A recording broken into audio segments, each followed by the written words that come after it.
Our very own James Creedon here in the studio. Good to see you, sir. Good evening, Mark. Where are we starting? Starting with a serious story, the flight MH370, an awful lot of discussion about that on social media today. Of course, all of the headlines being that case closed, essentially, for the Malaysian authorities. We've figured out, or we have concluded that it is beyond a reasonable doubt, etc., that it went into the ocean. Still no trace of the aircraft. But that's it. Still no trace of the 239 people on board. That's it. And as some headlines are asking, well, the plane is lost, what next? I mean, this essentially doesn't really resolve any of the grief for the family, in the sense that there are still so many unanswered questions, no bodies, no large traces, at least, of the wreckage.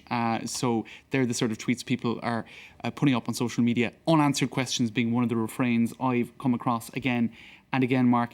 And also, despite the fact that, for the authorities, this now seems to be clear, a whole lot of people putting up other theories. For example, this neighbouring this island in the Indian Ocean, Diego Garcia, with a US Air naval base. Why were there no flights allowed in there for 72 hours? People saying, could there be some link to the missing aircraft? So basically, lots of questions still on social media. Another element that is getting an awful lot of discussion, Mark, is the text message that was sent by Malaysian Airlines to the families. They were informed by text message. A lot of people really thinking that that was an insensitive way of doing things. I suppose you could point out, how are they going to reach all of the family members at the same time to make sure that they don't hear it from news media before they hear it from the airline or from the Malaysian authorities? Perhaps there was no other way, but there was a degree of criticism for that. Also on Twitter, you had the Malaysian Defence Minister saying that there are no words for consoling the family members. I suppose that's the thing with a tragedy like this. There is no 100% sensitive way of... One can't help but wonder, though, James, if they've got the number and they can send a text message, could they not somebody make not a phone call? Them, right. I think that would have perhaps been the best solution. It might have been better, might it not? Yes. So another minus point against the Malaysian airline for the way it's handled that. What is next, sir? All right, well, a lot of coverage in the French media today of the local elections over the weekend, the first round of local elections, and of course the two big factors being the National Front's very strong showing in several towns around France, and also the Socialist Party, le PS Sanctionné, are wrapped over the knuckles through abstention, people not going to the polls, very high rate of abstention. Record abstention, I think. That's right. And so a lesson from that, you had the government spokeswoman, Najat Vallaud-Belkacem, saying, look, in not voting, you are essentially leaving you're leaving the decision up to somebody else. So a strong appeal from the government to correct that abstentionism before next weekend. Now, another detail that has been getting some attention, perhaps a little bit unfairly in the media, is that François Hollande took a flight down to Tulle, his constituency in the south of France, in order to vote. And that was at the cost of, I think, about €9,000 for the taxpayer. Having said that, the man is a head of state. What is he meant to do?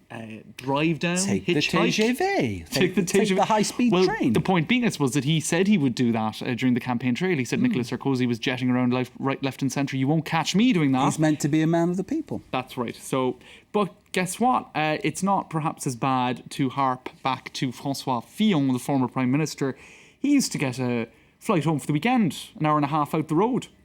It would have apparently taken the same amount of time to drive those 255 kilometres as it did flying it, with all of the getting to the airport, getting back from the airport and all that. That's when he was Prime Minister. So that was every weekend as well. So I think... You have to ask yourself how that is allowed to happen, don't you? Well, that was certainly very criticised when that emerged in the news at the time. But I think François Hollande, as president, can perhaps justify that flight down south. Now, another detail that is certainly a lot less easy to excuse is this photo that went up on social media, Mark. A candidate for local elections for the right-wing UMP party, who thought it was perfectly okay to share this photo, which was supposedly representing Christian Taubira, the Caribbean French Justice Minister. Again. Because that old racist thing about that Stratford. That's right, because this woman here appearing with Marine Le Pen, she was a candidate in she was on a list, an electoral list for the far-right party, and she did something similar about, I think it was about 4 or 5 months ago. So distastefulness knows no age limits. It could be middle age, it could be a young person like that. That is shocking, really. It is appalling. It's depressing. And apparently she is going to be kicked off the electoral list by the UMP party.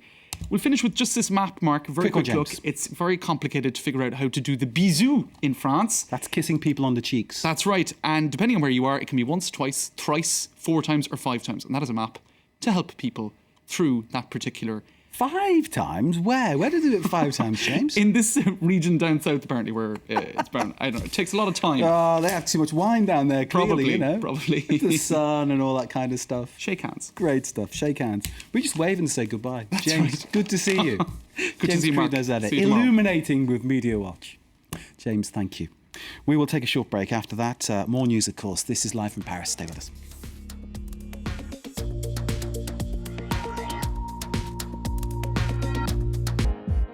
The 51%. A programme about the women making headlines in international news. Influential women, human rights activists, or victims of discrimination.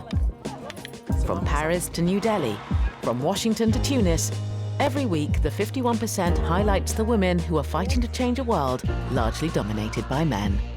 The 51% on France 24 and on France24.com.